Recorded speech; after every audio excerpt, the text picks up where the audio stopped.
ఇప్పుడు మనం జాతకంలో చాలామంది జాతకాలు చూపించుకొని ఏమండి మా దగ్గర డబ్బులు నిలవడం లేదండి అనే ఒక రకం ఉన్నారు. అసలు ఆదాయమే రావట్లేదండి అనేవాళ్ళు రెండో రకం. తర్వాత ఏమండి ఎదుగుదల లేదండి ఉద్యోగంలో మూడో రకం. నాలుగో రకం అసలు ఉద్యోగాలే రావట్లేదండి. మరి తర్వాత పిల్లల పెళ్ళిళ్ళు అవ్వడం లేదండి, మాకు నచ్చిన కోడలు రావడం లేదండి, మరి పెళ్ళి ఎప్పుడవుతుందండి, చాలా లేట్ అయిపోతుంది. తర్వాత మరి మా పిల్లలకి మాకు సంతానం కలగట్లేదండి. ఇలా ఇవన్నీ కూడా రకరకాల సమస్యలు. ఈ సమస్యలన్నిటికీ కారణం ఏంటో తెలుసా? కేవలం మనం జ్యోతిష్యంలో ఏం చూసుకుంటాం, రాహు బాగున్నాడా, శుక్రుడు బాగున్నాడా, కేతువు బాగున్నాడా ఇలా చూసుకుంటాం, లేదా పితృదోషాలు ఉన్నాయా ఇలాంటివి చూసుకుంటాం. ఇంకా మహా అయితే ఈ మధ్యకాలంలో కాలసర్పదోషాలని, కుజదోషాలని ఇవన్నీ కూడా వెర్రితలలో వేసేటట్లుగా యూట్యూబ్లో చెప్తున్నారు కాబట్టి మనం ఇవన్నీ చూసుకుంటాం. కానీ వాస్తవానికి మనకి అస్సలు మొట్టమొదటి చూసుకోవాల్సింది స్త్రీ శాపం. ఒక మనిషి ఎదుగుదల రావడం లేదండి అని అన్నారనుకోండి, అంటే ఒక స్త్రీ శాపం తగిలేసినట్లు లెక్క. ప్రతి మనిషిని మనం చూసుకున్నట్లయితే మన దైనందిన జీవితంలో చిన్నప్పటి నుంచి పెద్ద అయ్యేదాకా 5% మనుషులను వదిలేసేయండి, మిగతా వాళ్ళంతా కూడా ఏదో రకంగా స్త్రీలను మోసం చేసిన వాళ్ళే ఉంటారు, అందులో డౌటే లేదు. పోనీ మోసం ఎలాగా? ప్రేమలో మరి ప్రేమించేది ఒకరిని, ఆ తర్వాత 4 సంవత్సరాలు 3 సంవత్సరాలు వాళ్ళని వాడుకొని ఆ తర్వాత వేరే పెళ్లి చేస్తున్నారు, మా అమ్మ మా నాన్నలు ఒప్పుకోవట్లేదు అని చెప్పి ఆడపిల్లలను మోసం చేసే ప్రబుద్ధులు 100 మంది ఉన్నారు. మరి ప్రేమించే మొదలుపెట్టినప్పుడు వీడికి తెలియదా వీళ్ళ అమ్మని పర్మిషన్ తీసుకోవాలని? కాబట్టి అవన్నీ తీసుకోరనమాట. ఇప్పుడు మాత్రం తల్లి వచ్చేస్తుంది, మధ్యలో చెల్లి వచ్చేస్తుంది, బుల్లి వచ్చేస్తుంది, వచ్చేసి మా అమ్మలు ఒప్పుకోవట్లేదు, మా కుటుంబం ఒప్పుకోవట్లేదు అంటారు. ఈ సిగ్గులేనా? సిగ్గులేదు. పెళ్లి చేసుకునేటప్పుడు వీళ్ళు ఏం చేస్తారు, ముందు తిరుగుతారనమాట. ప్రీ వెడ్డింగ్లు వచ్చినాయి కదా, ముందే తిరిగేడాలు, ప్రీ శోభనాలని, ప్రీ వెడ్డింగ్లని ఇలాగ ఏవైతే వచ్చేసినాయో అవన్నీ యూట్యూబ్లో పెట్టుకోవడానికి, తర్వాత కెమెరాలో వీడియోస్ అన్నీ తీసి భద్రపరచుకోవడానికి, ఇవన్నీ ఎలా అయితే స్టైల్ మారిపోయిందో ఆ విధంగా ఈ ఆడపిల్లలు కూడా వాళ్ళతో తిరగడం, తర్వాత చదువుకునేటటువంటి పిల్లలు కూడా ఫారెన్లో మగాళ్ళతో రూములు తీసుకోవడం, రిలేషన్షిప్లో ఉండడం చాలామంది వరకు. ఇక్కడ ఒక్కొక్కళ్ళు 2-3 ఫ్రెండ్స్ని, ఆడవాళ్ళకి అలాగే ఉంటున్నారు, మగాళ్ళకైతే 4-5 ఇలా రకరకాల మళ్ళీ వీళ్ళే చెప్పుకుంటారు అంతా కూడా. వీటి వల్ల మగవాళ్ళకేమో స్త్రీ శాపాలు తగిలేస్తాయి, ఆడవాళ్ళకేమో మరి ఈ మగాడు కొంతమంది మగాళ్ళను కూడా మోసం చేసినటువంటి ఆడవాళ్ళు చాలామంది ఉంటారు, వీళ్ళకి స్త్రీ దోషాలు తగిలేస్తాయి అన్నమాట. ఇది తేడా.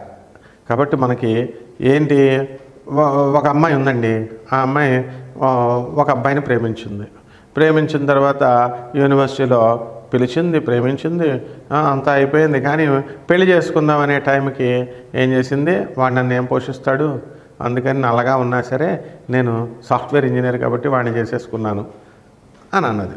బాగుంది.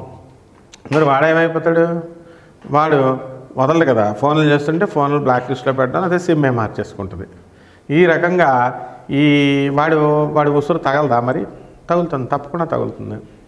అయితే అదే స్త్రీ శాపంగా, వాడికి స్త్రీ దోషంగా పరిణమిస్తుంది ఇది. అలాగే చాలామంది ఏం చేస్తున్నారండి, వీళ్ళు ఆ తర్వాత కాలక్షేపంకి, టైంపాస్కి మాట్లాడడం. ఏముందండి, మాట్లాడుతున్నాను అంతే, మాట్లాడితే తప్పే ఉందండి. వచ్చి కలవమన్నామనుకో ఏం చెప్తారు వీళ్ళు, ఏమండి మా ఆయన నేను కలిసి వచ్చి మాట్లాడతాం. ఈ రకంగా చాలామంది మగాళ్ళకి చెప్పడం, ఫోనుల్లో టైంపాస్లు చేసుకుంటూ అవతలాల టైం వేస్ట్, మీ సోదుల కోసం అవతల వాళ్ళ టైం ఎంత వేస్ట్ చేస్తున్నారు మగాళ్ళది అనేటటువంటిది వీళ్ళకి స్త్రీలకు తెలియట్లా. అలాగే వీడు కూడా సొల్లుగాడిగా తయారయ్యే మగాడు కూడా ఆడది ఫోన్ చేస్తే చాలు సొల్లు కార్చుకుంటూ గంటలు మాట్లాడతాడు అనమాట. అదే మగాడు పాపం వచ్చి ఇవాళ ఆఫీసర్లు కూడా ఉన్నారు, ఇందులో రాజకీయ నాయకులు అలాగే చేస్తారు, ఆఫీసర్లు అలాగే చేస్తారు. కారణం ఏంటి, మగాడు అంతే, అది మనిషి వాడు ఆఫీసర్ అయితే ఏంటి, బొంగ అయితే ఏంటి, ఎవడైనా సరే ఒకటే. కాబట్టి ఈ ఆడపిల్లలు మరి సొల్లుగార్చుకుంటూ కబుర్లు చెప్తాడు. అదే పాపం పూర్ పరిస్థితిలో ఉన్నటువంటి ఒక పేదవాడు వచ్చి వాడు మాట్లాడి అడిగితే వాడిది వినడం. అంటే ఎప్పుడు కూడా మంచోళ్ళు ఎప్పుడు ఒక 5% మంది ఆడవాళ్ళల్లోనూ ఉంటారు, 5% మంచోళ్ళు మగాళ్ళలోనూ ఉంటారు. కానీ ఇది కలియుగం కామయుగం అయిపోయింది కాబట్టి ఇక విస్తృతంగా కామ తురాణ నా లజ్జ నా భయం అనే విధంగా వెళ్ళిపోయింది. పైకి మాత్రం అబ్బాయి ఏం లేదండి సరదాగా మాట్లాడితే తప్పేంటి మాట్లాడుతున్నాం, ఇది అనమాట సోది చెప్పేది. దీనివల్ల ముఖ్యంగా జాతకాలలో స్త్రీకి మనకి ఏమైపోతుంది, స్త్రీ దోషం ఏర్పడుతుంది, అలాగే స్త్రీ శాపం మగాడికి తగులుతుంది. దీన్ని ఎలాగా ఐడెంటిఫై చేయడం? మరి జన్మచక్రంలో గురుడు కేతువుతో కలిసిన, జన్మచక్రంలో గురుడు రాహుతో కలిసిన గురుచండాల యోగం వరకే పరిమితం చేసి చెప్తున్నారు. మోహన్ పబ్లికేషన్లో, గొల్లపూడి వీరాస్వామి పుస్తకాల్లో, షాపుల్లో చిన్నప్పటి నుంచి మేము పుస్తకాలన్నీ కూడా జ్యోతిష సూత్రాలన్నీ ఇన్నేసి ఉంటాయన్నమాట. ఒకదానికొకటి కన్ఫ్యూజన్ అనమాట కంప్లీట్గా. విజయవాడ దేవస్థానాలు శ్రీరామ నేమాని వాళ్ళు, విజయవాడ బుక్ షాపర్స్ అందరూ కూడా పంచాంగాలు ఇవన్నీ కూడా చెప్తూ, మరి ఇవన్నిటిలో కేతువు గురువు దీంతో రాహుతో చూడడం, అలాగే శుక్రుడు ఆడవాళ్ళకి శుక్రుడు రాహుతో కలిసిన శుక్రుడు కేతువులు, ఇలా చాలా ఎగ్జామ్షన్స్ ఉన్నాయి. అవన్నీ కూడా మనం తెలుసుకుందాం. ఈ ఒక్క వీడియోతోనే మొత్తం పోసేయడం కాదు. Knowledge children are not vessels to be poured in but they are lights to be lit on. మీలో స్పార్క్ రేకెత్తిస్తాం, మీలో స్పార్క్ లాగుతాం, జ్యోతిషం స్పార్క్. మీరంతా కొండలు కాదు పోసేయడానికి. కాబట్టి నెక్స్ట్ వీడియోలో మనం చెప్పుకుందాం. ఈ లోపల ఈ 12 రాశుల వారికి ఈ స్త్రీ దోషాల వల్ల, ఈ స్త్రీ శాపాల వల్ల ఒక్కొక్క రాశికి ఎలా జరుగుతుందో మనం చెప్పుకుందాం. మకర రాశి, ఈ మకర రాశి వారికి మరి ఏలినాటి శని మార్చి 29వ తారీఖు 2025వ సంవత్సరంలో వెళ్ళిపోబోతోంది. కానీ పంచమ గురుడి నుంచి వెళ్ళిపోయి గురుడు షష్ఠ స్థితిగతుడు అవుతున్నాడు. మరి ఈ షష్ఠ స్థితిగతుడైనటువంటి గురుగ్రహము మీకు ఏం చేస్తుంది, మీకు స్త్రీ శాపాలని, స్త్రీ యొక్క దోషాలని మీకు ప్రేరణ చేస్తుంది, యాక్సిలరేట్ చేస్తుంది, మీకు కొన్ని సమస్యల్లో మిమ్మల్ని ఇరికించేయాలని చూస్తుంది. కాబట్టి వృత్తి, వ్యాపార, ఉద్యోగ విషయాల్లో మీకు అందరికీ కూడా సంపాదన అనేటటువంటి స్థిరంగా ఉంటుంది. కాబట్టి ధన విషయంలో మీకు ఏమీ భయం లేదు. ఆదాయాలు ఎలాగున్నా ఖర్చులు కూడా అంతే రేంజ్లో మీకు ఉండడం అనేటటువంటిది జరుగుతుంది. అయితే మీ భార్యల మీద మీరు పెట్టినటువంటి కేసులు అవనియండి, మీ భార్యల మీద మీరు పెట్టినటువంటి ఆమె పెట్టినటువంటి కేసులు అవనియండి, ఈ కేసుల్లో ఈ యొక్క స్త్రీ శాపాల కారణంగా, స్త్రీ దోషాల కారణంగా మీరు ఓడిపోవడం అనేటటువంటిది జరుగుతాయి. కాబట్టి ఈ 2025వ సంవత్సరంలో వ్యాపారాలు చేసుకున్నటువంటి వాళ్ళందరూ కూడా బ్రహ్మాండంగా మీరు సాధిస్తారు. ఈ అన్ని రకాల వ్యాపారాలు, కిరాణా షాపులు, బట్టల షాపులు, అన్ని వ్యాపారాలు వస్తాయి. డబ్బులు ఏం చేసుకుంటారయ్యా, చక్కగా పిల్లా పాపలతో సంసారం చేసుకుంటున్నారు. ఎంతమంది రాజకీయ నాయకులను చూడలేదు, ఆ అమ్మాయిని పాడు చేసేసాను రికార్డింగ్లు వినేసి యూట్యూబ్లో పెట్టేసిన వాళ్ళు. అలా మీ జీవితంలో ఈ సంవత్సరం మరుపురాని సంవత్సరం. మీరు మీ లవర్స్తో పెట్టిన చాటింగ్లు అవనియండి, లేకపోతే ఈ యొక్క వీడియోలు అవనియండి, ఆడియోలు అవనియండి, ఇవన్నీ కూడా సోషల్ మీడియాలోకి వచ్చేయడానికి అవకాశాలు ఉంటాయి ఈ సంవత్సరం. ఇది స్త్రీ శాపంగా రాహు మీకు చేయబోతున్నాడు అనమాట. ఇందులో ఖచ్చితంగా అందులో డౌట్ లేదు. మీకు శని కొంతవరకు మీకు కాపాడాలని చూసినా మరి మీరు స్త్రీలకు మోసం చేశారు కదా. గతంలో ఎంతమంది స్త్రీలను మోసం చేశారో అంతమంది మీకు ఆ దోషం ఇంటెన్సిటీ అనేటటువంటిది ఉంటుంది. మహానుభావులు ఉంటారు, ఒక 5% మంచోళ్ళు ఉంటారు, వాళ్ళని ఆ శనీశ్వరుడు రక్షిస్తాడు.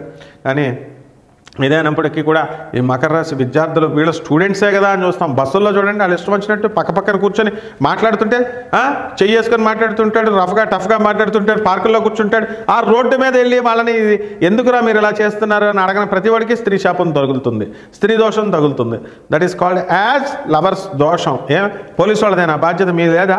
నోరు లేదా మీకు అందరికీ? బస్సులో ఏంట్రా ఇది చేస్తున్నావు, ఎవరు నువ్వు, మీ నాన్న నెంబరీ, మీ అమ్మ నెంబరీ అని మీరు చేయగలుగుతారా? చేయలేరు. మరి మిమ్మల్ని ఎందుకు వదులుతాడు శనీశ్వరుడు?